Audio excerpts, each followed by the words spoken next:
Good morning, class 11th. I am here to explain your first chapter from your textbook, Hornbill, and that is the portrait of a lady.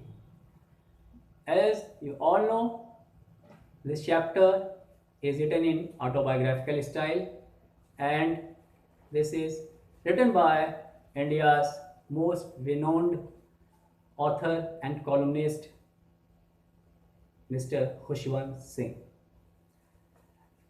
The portrait of a lady. This is all about a very old grandmother and her grandson. The old grandmother is no one but the grandmother of author Khushwant Singh's grandmother. So this lesson proves a perfect bonding between the narrator, who is the author himself, and his grandmother. Because in this brief account, Khushwant Singh has written from bottom of his heart. So let's start.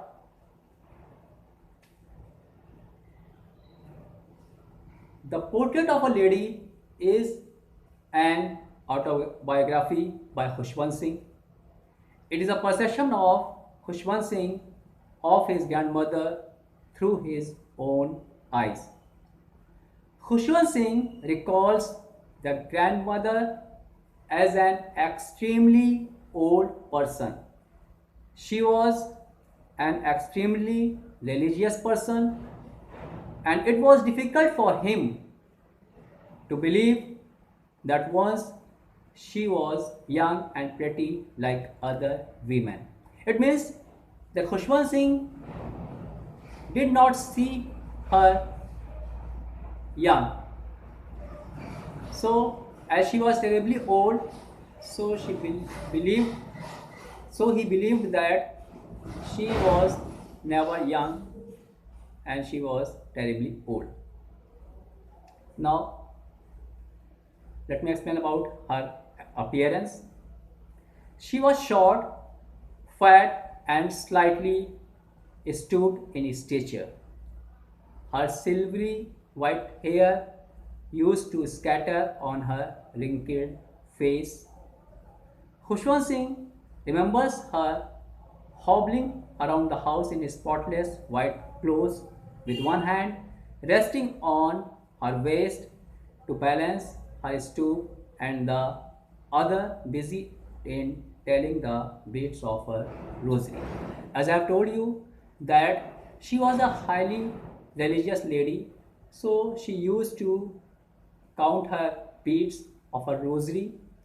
Rosary is a kind of garland that is used to count the beads. Most of the women or men who are most religious, they used to count the beads of that rosary, that particular garland, and also say their prayers. She was very kind hearted. She used to feed stray dogs with the stale chapatis, and first of their phase starts from the village. In the village, Khushwant Singh's parents were out in the town and they were looking for a job. While here in the village, Khushwant Singh in his childhood was with his grandmother. He lived in the village. So their routine was that her grandmother woke him up in the morning and prepared breakfast for him, and she got him ready for the school and also escorted to the school. It means that she went with him to the school, and on the way she took her stale chapatis to feed the stray dogs. It was their routine. It was their routine. And While young Khushwant Singh was at a school, while she used to go to the temple and, as usual, as always, saying her prayers and counting her beads of rosary. This was their routine. Now the things changed as we see the second phase of this description. Meanwhile, his parents come and they both were shifted to the city. Now here his routine and her routine was somewhat different.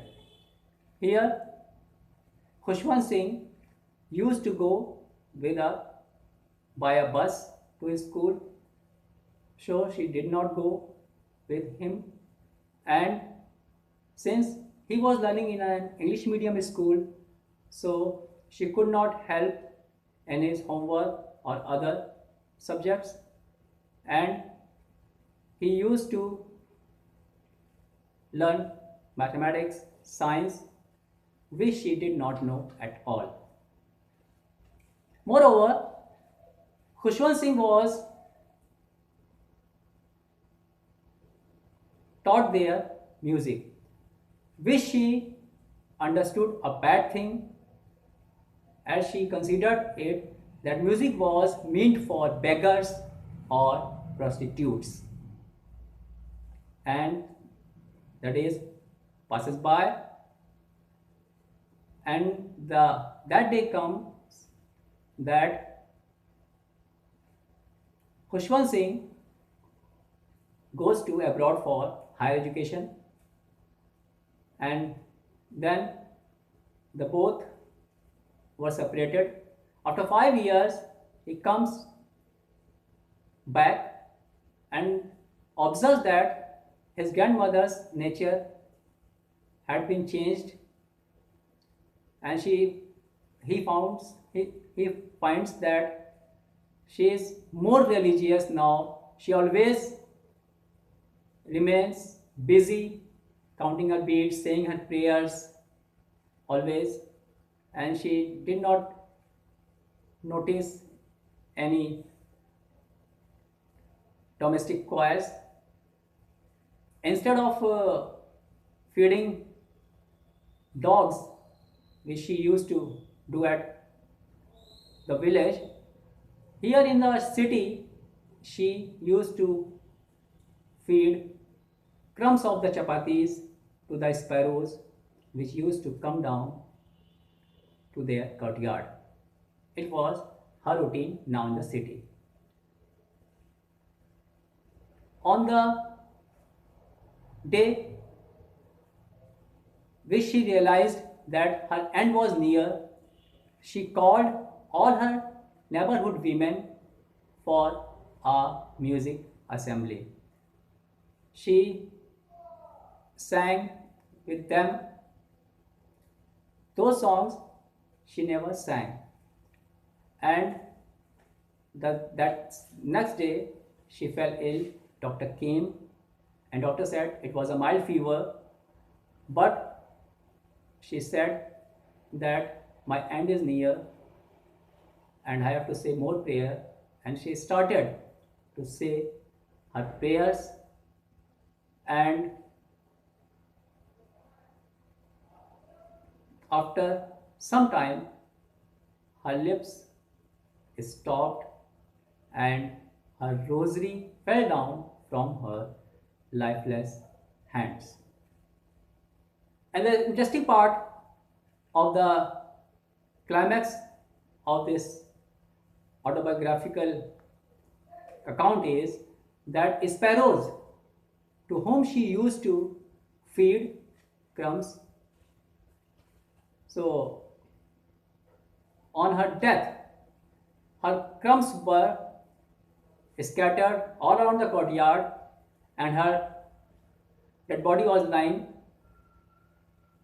in the center of the courtyard, but not a single sparrow picked that crumb, and they just stared silently at her body, and